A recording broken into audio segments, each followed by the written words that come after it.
Cordial saludo, mi nombre es Diana Lucía Laín Torrejano, pertenezco al grupo número 3 en la materia de acústica ambiental y a continuación voy a compartir y exponer con ustedes la tarea número 3, normativa ambiental vigente. Bueno, entonces para empezar con esta exposición vamos a empezar primero con la resolución 0627 del 2006 y pues tenemos que empezar que esta resolución tiene distintos artículos que vamos a estar viendo como son las disposiciones generales, la emisión de ruido, ruido ambiental, equipos de medida y mediciones y vigilancia y control de la norma. En el primer capítulo podemos ver las disposiciones generales. En este capítulo encontramos algunas definiciones que van a ser cruciales para los siguientes términos en la resolución. Algo muy importante que podemos ver en este capítulo es la selección de los horarios que van a ser usados, digamos, en las mediciones de la exposición sonora. Podemos ver que el diurno va desde las 7 hasta las 21 horas y el nocturno va desde las 21 horas hasta las 7 horas. También podemos ver algunas explicaciones como que la presión sonora se expresa en pascales, los niveles de presión sonora en decibeles y también nos especifica las medidas que deben indicar, el filtro de ponderación utilizado, etc. También en este capítulo podemos ver los parámetros de medida que van a ser usados los niveles de presión sonora continuos, equivalente ponderado a el ruido residual medido como nivel de presión sonora continuo y el nivel percentil N90. También podemos ver que el intervalo unitario de tiempo de medida debe ser como mínimo 15 minutos en la captura de información, pues para poder medir cuánta emisión de ruido viene desde alguna fuente específica. En el capítulo 2 podemos ver la emisión de ruido. Aquí se especifica que los resultados obtenidos en las medidas de la emisión de ruido son utilizados para la verificación de los niveles de emisión de ruido por parte de las fuentes. Para este proceso vamos a usar la siguiente ecuación que podemos ver en pantalla. Aquí en esta tabla podemos ver los estándares máximos permisibles de nivel de emisión de ruido expresados en decibeles. Podemos ver los tipos de sectores que tenemos y cuánta tolerancia tienen la emisión de ruido. Podemos ver que hay algunos con muy poca tolerancia, como las zonas suburbanas o los sectores muy tranquilos, y otros que tienen más tolerancia, como son las zonas de espectáculos, las zonas de atracciones o también las zonas comerciales o de discotecas. En el capítulo 3 del ruido ambiental vamos a tratar no solamente el ruido que viene de una fuente específica, sino el ruido que viene de un lugar, de un ambiente. Entonces aquí podemos especificar que los resultados obtenidos en las mediciones de ruido ambiental deben ser utilizados para realizar el diagnóstico del ambiente por ruido. Los resultados se llevan a mapas de ruido, los cuales permiten visualizar la realidad en lo que concierne al ruido ambiental, identificando las zonas críticas, en las zonas en las que hay muchísimo ruido y los posibles contaminadores por emisión de ruido. Tenemos también que especificar que para capturar la información del ruido ambiental el tiempo mínimo es de 1 hora y 15 minutos. A diferencia de las zonas emisoras de ruido, de los emisores de ruido como lugares, que eran 15 minutos, aquí en los ambientes tiene que ser 1 hora y 15 minutos. Aquí esta es la misma tabla, pero con la tolerancia al ruido ambiental. También podemos ver que la tolerancia en las zonas muy tranquilas es muy poca y es mayor en las zonas que tienen más concurrencia. En el capítulo cuarto de los equipos y medida de las mediciones, aquí tenemos las especificaciones de cómo se tiene que capturar la información para emisiones de ruido y emisiones de contaminación ambiental. Entonces, el procedimiento de medición para emisiones de ruido, tenemos que usar un sonómetro tipo 1 o 2, calibración vigente, frente de mayor emisión, con condiciones ambientales a 1,5 de la fachada y 1,2 metros de altura. Esas son las especificaciones para que la captura sea válida.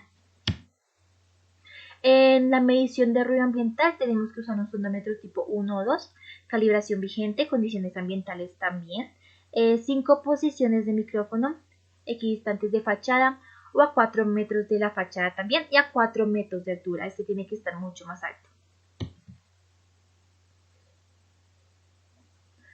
Bueno, también es muy importante tener el tema de mapas de ruido cuando capturamos la información de la contaminación ambiental. Los mapas de ruido son utilizados como documento básico para conocer la realidad del ruido ambiental en la población y poder desarrollar planes, programas y proyectos preventivos, correctivos o de seguimiento. Los estudios y mapas de ruido de los municipios mayores a 100.000 personas deben ser revisados y actualizados cada 4 años. Esto ya que las poblaciones cambian, las poblaciones avanzan, tanto niveles de infraestructura, tanto niveles de población, tanto niveles de tráfico. Entonces, por eso es bastante importante actualizarlos. En el capítulo 5, Vigilancia y Control del Cumplimiento de la Norma, en este capítulo trata que en caso de violación de las disposiciones, de las normas que mencionamos anteriormente, las autoridades ambientales competentes impondrán las medidas preventivas y también impondrán sanciones a aquellos que incumplen las normas de contaminación ambiental o emisión de ruido. Bueno, la siguiente resolución que vamos a ver es la resolución 8321 del 4 de agosto de 1983. También tenemos aquí algunos capítulos que vamos a estar viendo para comprender mejor la resolución. En el capítulo 1, definiciones generales, también tenemos algunas explicaciones de los términos que vamos a estar usando en la resolución, como contaminación por ruido, ruido continuo, ruido impulsivo, decibel, fuente emisora y nivel de ruido. Esas son algunas de las definiciones que podemos encontrar. En el capítulo 2 de ruido ambiental y sus métodos de medición podemos encontrar algunos puntos específicos, que es para prevenir y controlar las molestias, las alteraciones y las pérdidas auditivas ocasionadas en la población por la emisión de ruido. Se establecen los siguientes niveles sonoros máximos permisibles, incluidos en la siguiente tabla que ya vamos a ver.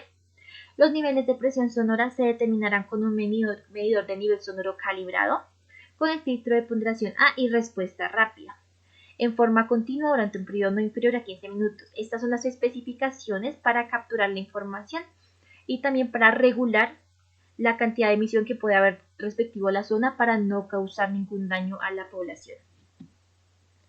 Esta es la tabla que habla sobre las regulaciones. Aquí podemos ver también los tipos de zonas que hay y los tipos de horario y cuánta tolerancia tiene cada zona y pues, dependiendo del horario.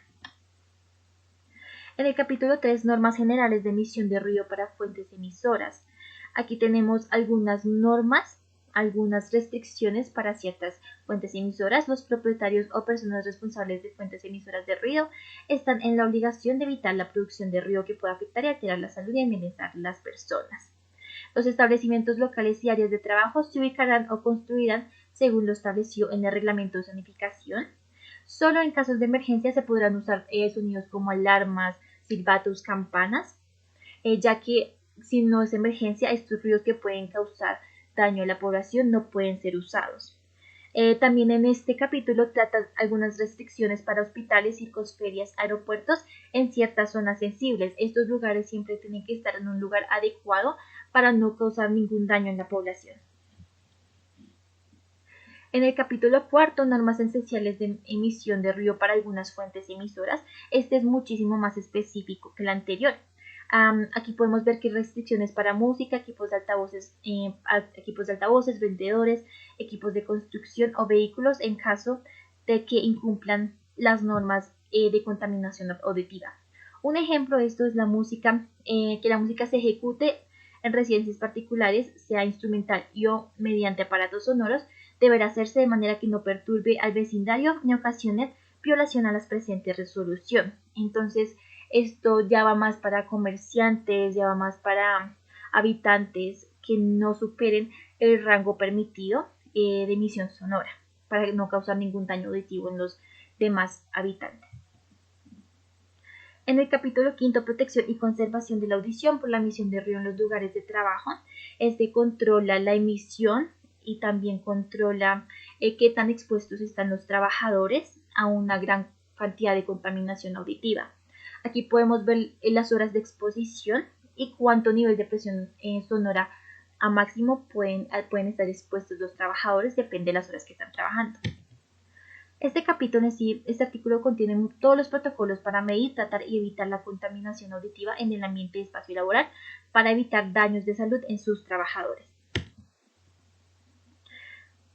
Bueno, entonces también como conclusiones podemos llegar a que la diferencia entre estas dos resoluciones radica en que la resolución 0627 del 2006 trata y responde a una necesidad de la medición y establecimiento de los estándares máximos de emisión de ruido y ruido ambiental permisibles. Como vimos en toda la exposición, siempre estábamos tratando tanto de la emisión de ruido y ruido ambiental para medirlos y crear un estándar de cuánto deberían estar expuestos. En la resolución 8321 del 4 de agosto de 1983 trata más sobre la protección de salud y especifica más en las restricciones que tienen ciertos establecimientos, que tienen ciertos espacios para no crear ninguna clase de daño auditivo en los habitantes. Bueno, y por el momento este sería todo, esta sería la exposición de algunos de los artículos que son muy importantes en la acústica y también en la salud auditiva colombiana, y espero que haya sido de su gusto. Muchas gracias.